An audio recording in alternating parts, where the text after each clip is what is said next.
काळजी घेतली की असं आपल्या मुलांची काळजी घेतली त्याप्रमाणे. त्यानंतर जी सर्व लोक होती ना गावात त्यांच्या सर्वांच्या घरी आम्ही गेलो. पवार काका आणि काकू सोबत आले आमच्या. जवळपास 40 घरं आम्ही गेलो आणि 40 घरांपैकी एकही घरामध्ये कोणी असं व्यक्ती नव्हतं ज्याच्या आम्हाला काही वाईट वागून दिली.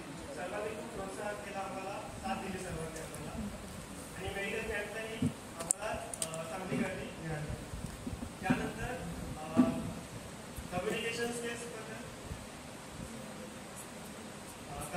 स्किल्स बद्दल बोलावं तर जेवढं मला बोलायला येत होतं मी 10 पट जास्त चांगलं बोलायला लागलोय. कसं बोलावं सिनियरशी, कसं बोलावं अनोळखी लोकांशी, आपल्या लोकांशी कसं बोलावं, कोणाला काही दुखवू नये, ह्या सगळ्या गोष्टी मी त्या अनुभव केल्या. त्यानंतर एप्रिलमध्ये माझा वाढदिवस होता. तेव्हा वाढदिवसाच्या दिवशी सर्वात बेस्ट बर्थडे गिफ्ट मला भेटली. डॉक्टर मंगेश सर आमच्या कॉलेजला आलेले आणि त्यांनी आम्हाला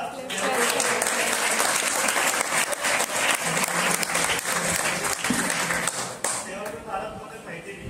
तो पहिला दिवस होता जेव्हा मी सेवाकृत भारतचं नाव ऐकलं. त्यानंतर त्यांच्यामुळेच मी आज इथं आलो आहे. तर थँक्यू. त्यानंतर जेव्हा मी अनुभव कथन करत होतो गटामध्ये सर्वांचा तर डॉक्टर साक्षी मॅम स्वतः म्हटल्या की तुमचा अनुभव ऐकून मी खूप काही काही मिस केलं असं मला वाटतंय. तर त्यावरतीच कळलं की आमचा अनुभव किती मस्त होता त्या गटाचा.